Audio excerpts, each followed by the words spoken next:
I've always appreciated games that blend genres together, more so if each individual element is engaging and the balance between them is good. Gord is one such game, offering a compelling mix of base building and survival-focused resource management, coupled with an almost RPG-like adventuring system with basic character progression. It's a design that goes all the way back to 2002's WarCraft III, but if I had to pick just two recent examples, I'd say Gord feels like a mix of Frostpunk and a scaled-back SpellForce 3. I just wish I picked up the PC version so I could play with a keyboard and mouse instead of a controller. Gord is set in a grim and dark fantasy world, quite literally, as the sun hasn't been seen for generations, and many prophecies exist about its return. In the campaign, you take on the role of a Calanthian steward, tasked with preparing the way for the armies of that nation to conquer the northern reaches of the continent. Saddled with the king's obnoxious emissary and the promise of severe punishment should you fail, you're given control over the subjugated Tribe of the Dawn, who lived on the borders with the northern wilds. It should come as no surprise these forbidden lands are not so easy to tame, especially when giant creatures and ancient demons, long thought to be primitive folklore by the Calanthians, reappear, drive the reclusive wild folk to open warfare, and plague the land. The campaign functions as a lengthy tutorial that sees you trek northward through 10 increasingly challenging missions. In addition to the base building and survival mechanics, there are unique objectives within game cutscenes, and choice and consequence encounters that include gambling on percentages for a positive or negative outcome, checklist-style side quests to boost the stats of a worker, an easy short-term solution versus long-term consequences, if you're willing to do something terrible, or sometimes a challenging battle that might cost you the lives of veteran warriors if you're trying to do what's right. You'll assemble a motley crew of advisors that'll give their own opinion on each major scenario, including a wizened elder who will literally spell out the basic gameplay mechanics up until the final chapter. If you just want to experience all of Gord's mechanics without staggered unlocks or a narrative veneer, you can jump straight into the custom scenario menu, not that I'd recommend that. This mode allows you to create unique scenarios, tweaking parameters like the size and biome, victory conditions, event frequency, enemy strength, and available resources. You can even share the map seed with friends if you want to challenge them. It adds plenty of longevity and gives you the option to play brisk and easy maps to perfect your build order and upgrades, before throwing yourself into increasingly tough challenges. Think accumulating and maintaining resources, hunting down or appeasing a demon, or finding guarded treasures, often within a time limit that'll test your adaptability under pressure. Despite the grim setting, the gloomy, overgrown, and oppressive Forbidden Lands makes for a welcome change from the bright verdant hills, valleys, and castles so commonplace in Western European high fantasy, as does its bestiary of grotesque monsters and demons that were loosely inspired by Slavic folklore.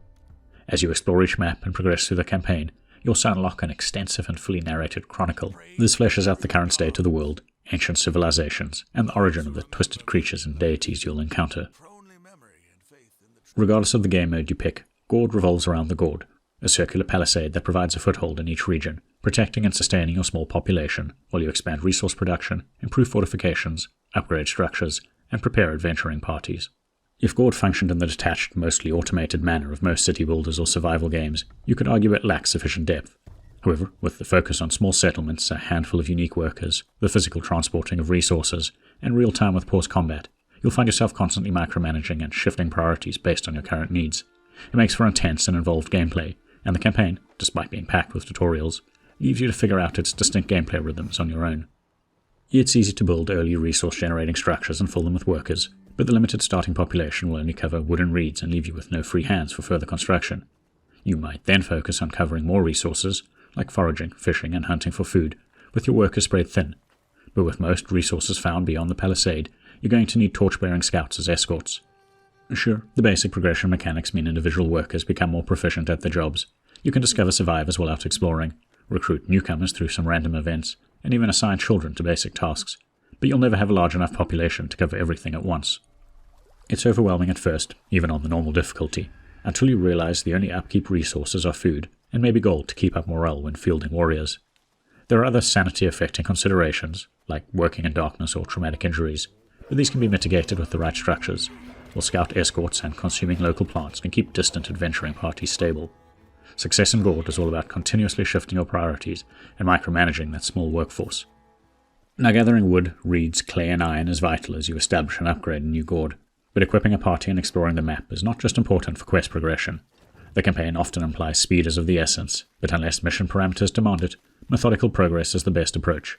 You'll need to scale back resource production to field more warriors and scouts, but exploration yields combat experience, random encounters, supply caches, chests full of gold, shrines to boost experience gain, and sometimes equipable gear for your party with useful buffs.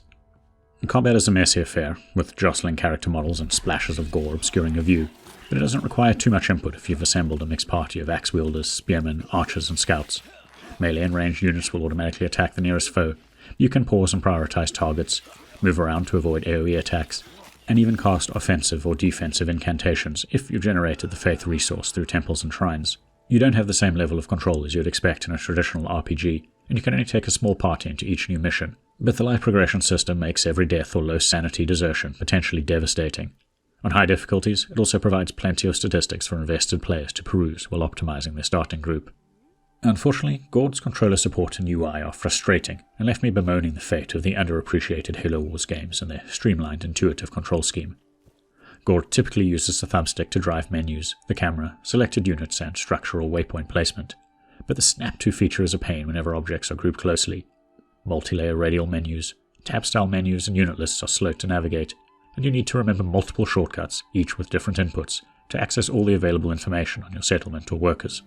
It doesn't help that any fluctuations in the frame rate, such as by zooming out over a large settlement or moving in close during a chaotic battle, can impact the responsiveness of inputs. The other issue is that despite playing on a 49-inch TV, I found the UI increasingly cluttered. Overhead icons and selection highlights were too small and often indistinct from one another, while the sensors overlay had a habit of not removing icons when toggled off. I doubt Gord will win any awards for the prettiest Unreal Engine game, but it nails the gloomy and grim atmosphere. As the seasons pass, you shift from rain-swept springs into fetid summers, through orange-brown autumns and frigid winters. Character and monster models look reasonably detailed and well animated up close, so gathering, combat, and even the in-game cutscenes look good.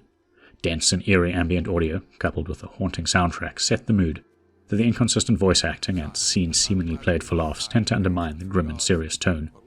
On the downside, the different biomes all felt like the same procedurally generated tile set with sliders for water, swamps, grass, and trees, something I confirmed when firing up my first custom scenario.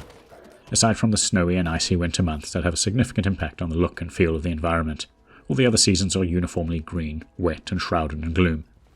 I enjoyed the structured campaign for what it was, but it's easy to imagine Gord started life as a pure survival game before it was added on as a glorified tutorial.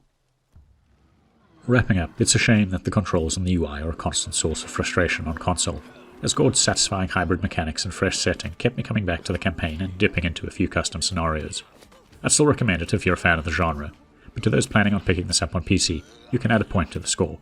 For those looking to pick this up on console, or for those who've never gelled with controller support for city builder or RTS games, you should probably knock a point off.